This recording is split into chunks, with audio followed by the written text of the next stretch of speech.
Okay, we're going to start off with our jazz swing pattern. This is really, really important. It's so simple, but it is so important. There are a lot of other time patterns we're going to play later on, but this is where we want to start off. So we're playing in 4/4 time. The main voice right now is the ride cymbal. Take a listen. 1, 2, 3, 4.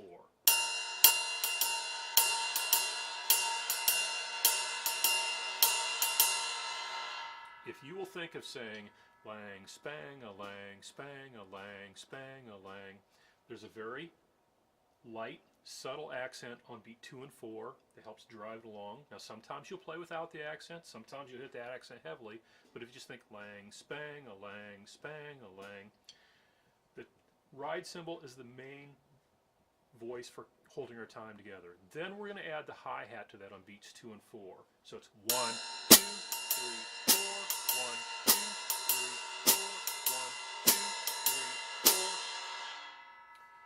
Then we're going to add the bass drum lightly. For now, we're going to do a 4-beat pattern on all 4 beats. This is pretty typical in jazz. Sometimes we'll play 2-beat, and I'll talk about that in a minute. But here's where so many young drummers will get in trouble. They're not used to using their foot, so it's a little awkward. They'll tend to play really loud. We don't want to do that because what you're playing here with the bass drum, you're duplicating what the bass guitar or the string bass is doing. If you're playing loud, you're going to just totally obliterate what that bass player is playing. So we want to play lightly. And the best description I've heard from years and years of experience is the bass drum should be soft enough that you really don't even hear it, but yet it's strong enough that if you take it away, it feels empty. So just feel very light. A lot of people call this feathering the bass drum, just nice and light. So instead of this, I'm going to play more like this. 1, 2, 3, 4.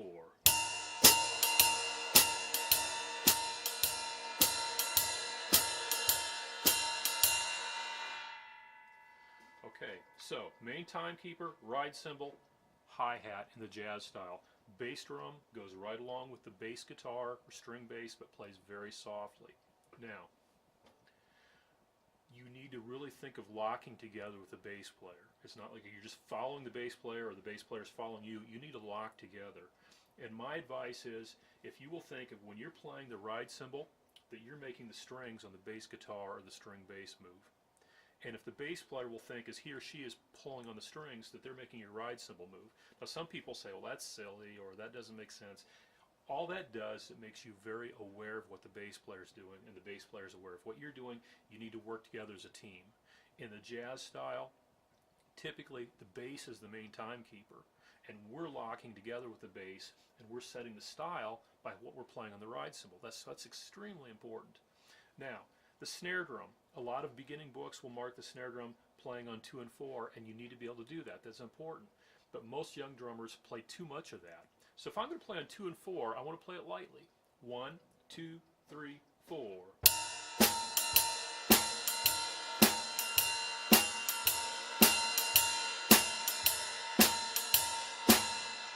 Again, here's my main timekeeper. The hi-hat is extremely important, and you need to play the hi-hat very crisply. There's a lot of different theories on how to play the hi-hat, if your heel should be up or heel toe. I like keeping my heel down most of the time, but I really dig in with my foot. I want to play it very tight, very crisp. And again, there's an exception to every rule, so it's all determined by the music. We could play the snare drum with a cross stick. Now, I prefer to turn the stick around so the tip of the stick is on. We need to find the sweet spot. That sounds good. If I turn it around, I can get a decent sound, but it's not as good. I prefer this. Now, we could play that on 2 and 4. 1, 2, 3, 4.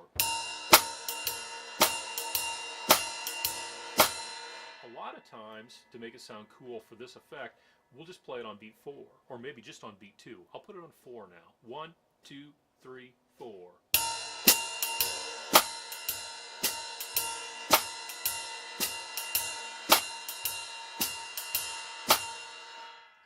Now, if your bass drum is going to play in a 2 pattern, that should agree with what the bass player is doing. So listen, is the bass player walking in 4, playing on all 4 beats of the measure, or is the bass player only playing in 1 and 3? So if I'm going to play it in 2, 1, 2, 3, 4.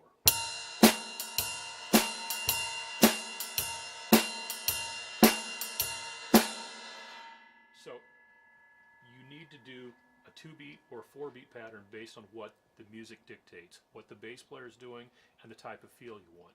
Now, you can play all sorts of different tempos, and as we get more advanced, the snare drum is going to ad-lib, or make things up, or we say comp, which means playing a pattern that's complementing what's happening.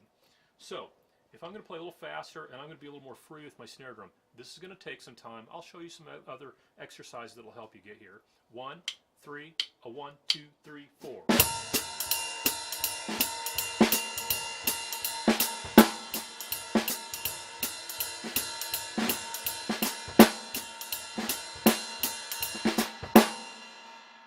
There's so many things you can do. A couple things I'd advise you check out.